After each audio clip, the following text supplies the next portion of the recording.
اس کے ذریعے ایمان والوں کے قدم ثابت کرے، انہیں اللہ تعالیٰ ثابت قدمی عطا فرمائے، وہدن اور ہدایت، وبشریٰ للمسلمین اور مسلمانوں کے لیے بشارت ہے۔ یہ کافر کہتے تھے کہ نبی اکرم صلی اللہ علیہ وآلہ وسلم کسی سے قرآن سیکھتے ہیں، جب ایک آیت دو آیتیں یاد ہو جاتی ہیں تو پھر ہمارے سامنے آ کر سنا دیتے ہیں۔ حالانکہ قرآن آہستہ آہستہ اس لیے نازل ہو رہا تھا تاکہ لوگوں کو اس کے معانی اور مطالب اچھی طرح یاد ہو جائیں۔ جس طرح ایک استاد سبق پڑھاتا ہے تو ایک دن میں سارا سبق نہیں پڑھا دیتا، وہ آہستہ آہستہ سبق پڑھاتا ہے، اس سبق کے متعلق جتنے سوالات کرنے ہوں کر لیجئے۔ اسی طرح ایک آیت دو آیت تین آیتیں نازل ہوتی رہیں۔ تو وہ کہتے تھے کہ یہ کسی کے پاس جاتے ہیں اور سیکھ کر آتے ہیں، پھر جس شخص کی طرف وہ نسبت کر رہے تھے وہ عربی دان نہیں تھا بلکہ وہ عجمی تھا۔ تو اب یہ فرمایا جا رہا ہے کہ یہ قرآن عربی جس کی فصاحت و بلاغت کا مقابلہ سارے عربی مل کر نہیں کر سکتے، اور یہ کہتے ہیں کہ فلاں غلام حضور کو قرآن سکھاتا ہے، حالانکہ وہ غلام تو عجمی ہے۔ وَلَقَدْ نَعْلَمُ، اور ضرور بے شک ہم جانتے ہیں، انہم یقولون، بے شک وہ کہتے ہیں، انما یعلمہ بشر، یہ قرآن تو انہیں کوئی بشر سکھاتا ہے۔ لسان الذی یلحدون الیہ، جس کی طرف وہ نسبت کرتے ہیں اس کی لسان، اس کی زبان، اعجمی، اجمی ہے، وہذا لسان عربی مبین، اور یہ قرآن تو واضح فصیح عربی زبان ہے۔ لسان مانے زبان۔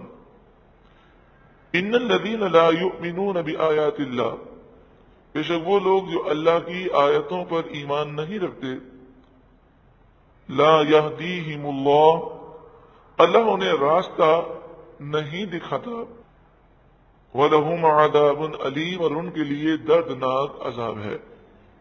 انما یفتری الکذب الذین لا یؤمنون بآیات اللہ، اللہ کی آیتوں کا جو انکار کرتے ہیں، اللہ کی آیتوں پر ایمان نہیں لاتے، وہی لوگ جھوٹ مانتے ہیں۔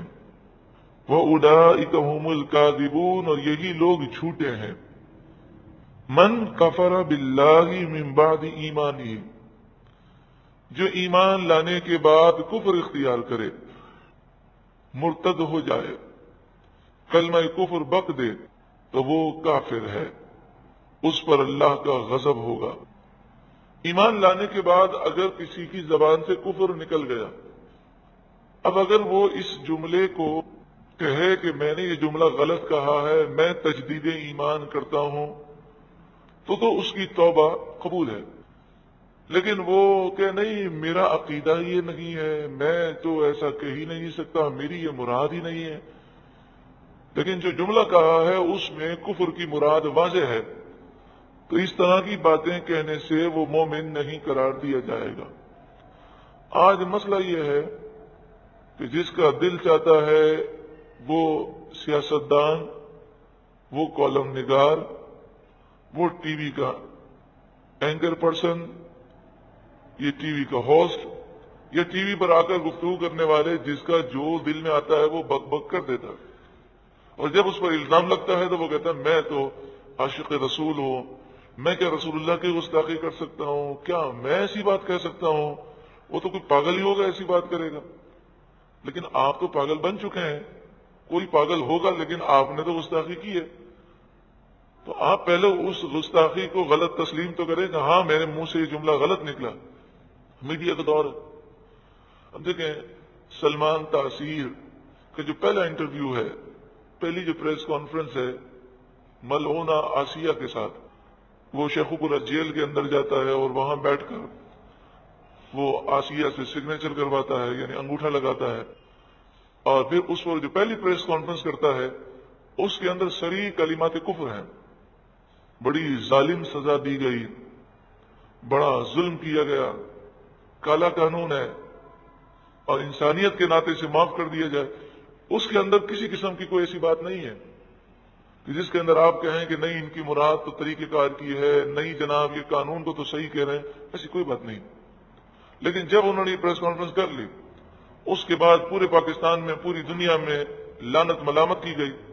اب اس کے بعد ان کے جتنے انٹرویو ہیں سب کے اندر انہوں نے اپنے جملوں کو چینج کیا ہے اور کہتے ہیں کہ ہاں گستاخی رسول کو سزا ہونی چاہیے، بالکل ہونی چاہیے، مگر میری مراد یہ ہے کہ یہ طریقہ کار غلط ہے۔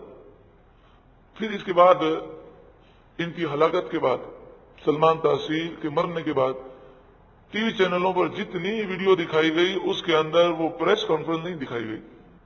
جس پریس کانفرنس پر کفر کا فتویٰ دیا گیا اور جس پر اعتراض ہے، وہ شیخوپورہ جیل کی پریس کانفرنس کسی میڈیا نے نہیں دکھائی۔ کیوں؟ اس لیے کہ وہ جانتے تھے کہ یہ ساری کلمات کفریہ ہیں اور ان کے کفر اور غلط ہونے میں کوئی شک نہیں ہے۔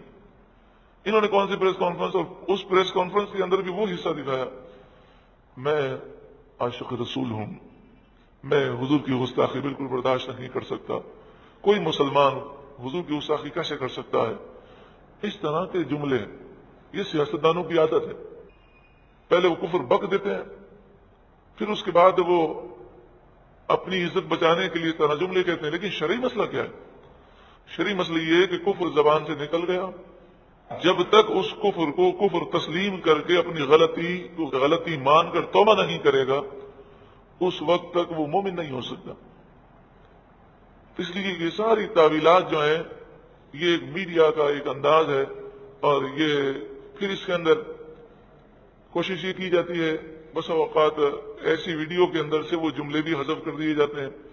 خیر کچھ بھی ہے، یہاں بتانا یہ مقصود ہے کہ اگر کبھی اللہ نہ کرے ہماری زبان سے ایسا جملہ نکلے اور کوئی ہماری اصلاح کرے کہ جناب یہ تو کفر ہے، تو تعویل نہ کریں، نہیں میری مراد تو یہ، وہ بولے ہاں میں توبہ کرتا ہوں۔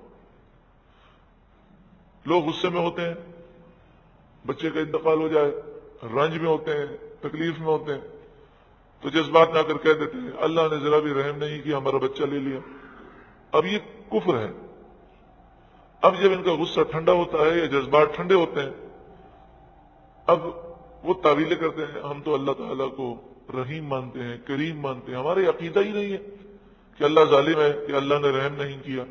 ہم کہتے ہیں ٹھیک ہے، آپ ابھی یہ تو کہہ رہے ہیں، لیکن اس وقت یہ جملہ کہا ہے آپ نے۔ اب آپ کو لازم ہے کہ اس جملے کو غلط تسلیم کرتے ہوئے اس سے جن کے سامنے آپ نے یہ کفر بکا ہے ان کے سامنے آپ توبہ بھی کریں اور تجدید ایمان کریں۔ لیکن لوگ اپنی عزت بچانے کے لیے کرتے ہیں، لیکن اس طرح وہ اپنی آخرت کو برباد کرتے ہیں۔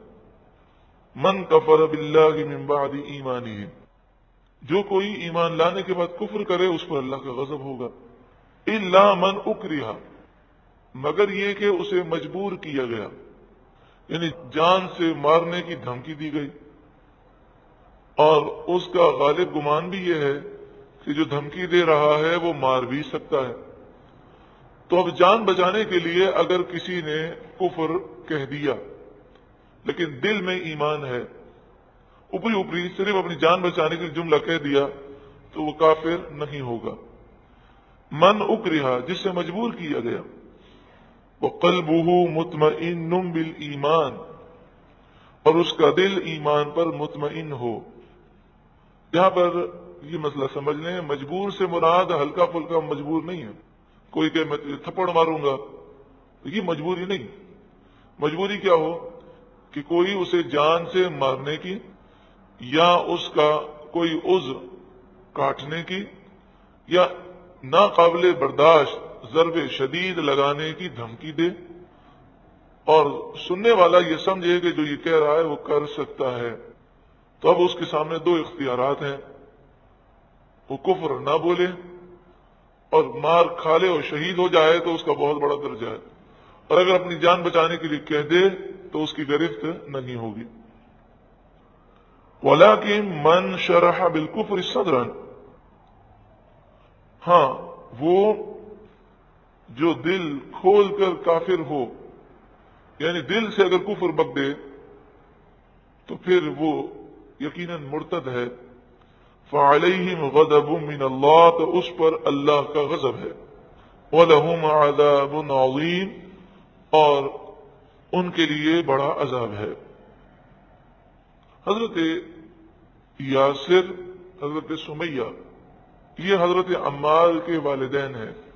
کافروں نے حضرت عمار کے والدین کو شہید کر دیا اور حضرت عمار کو وہ مارنے لگے۔ حضرت عمار بہت زیادہ کمزور تھے، ان کی ضرب شدید اور ان کی دھمکیاں، تو حضرت عمار نے اپنی جان بچانے کے لیے زبان سے کلمہ کفر ادا کیا، لیکن دل میں وہ مومن تھے۔ لوگوں نے نبی اکرم صلی اللہ علیہ وآلہ وسلم کی بارگاہ میں عرض کی، یا رسول اللہ، عمار تو کافر ہو گیا۔ تو آپ صلی اللہ علیہ وآلہ وسلم نے فرمایا، ہرگز نہیں، عمار تو سر سے لے کر پاؤں تک ایمان سے بھرا ہوا ہے، اس کے گوشت میں، اس کے خون میں بھی ایمان ہے۔ پھر حضرت عمار آئے، بڑے پریشان ہوئے اور عرض کیا، رسول اللہ بہت برا ہوا، میں ان کی مار کو برداشت نہ کر سکا اور انہوں نے جان کی دھمکیاں دیں، تو میں نے مجبور ہو کر کلمہ کفر بول دیا۔ تو آپ صلی اللہ علیہ وآلہ وسلم نے فرمایا، تمہارے دل کی کیفیت کیا تھی؟ تو انہوں نے کہا کہ دل میرا مومن اور دل آپ کے عشق سے بھرا ہوا تھا۔ تو آپ نے فرمایا کہ اس پر کوئی تمہاری گرفت نہیں ہے۔ تو جو جان بوجھ کر ایمان کو چھوڑ کر کفر اختیار کرے، وہ عام طور پر دولت کی خاطر ہی کرتا ہے۔ سیاستدان، حکمراں، اسی طرح اور بہت سارے لوگ جو لوگوں کو خوش کرنے کے لیے کفر بک دیتے ہیں، تو دنیا کی خاطر ہی اپنی آخرت کو برباد کرتے ہیں۔ ذالک بأنہ مستحب الحیات الدنیا علی الآخرہ، یہ اس سبب سے کہ انہوں نے آخرت پر دنیا کی زندگی سے پیار کیا، دنیا سے محبت تھی، اس لیے انہوں نے اپنی آخرت کو برباد کیا۔ وَأَنَّ اللَّهَ لَا يَهْدِي الْقَوْمَ الْكَافِرِينَ، اور اللہ کافر قوم کو ہدایت نہیں دیتا۔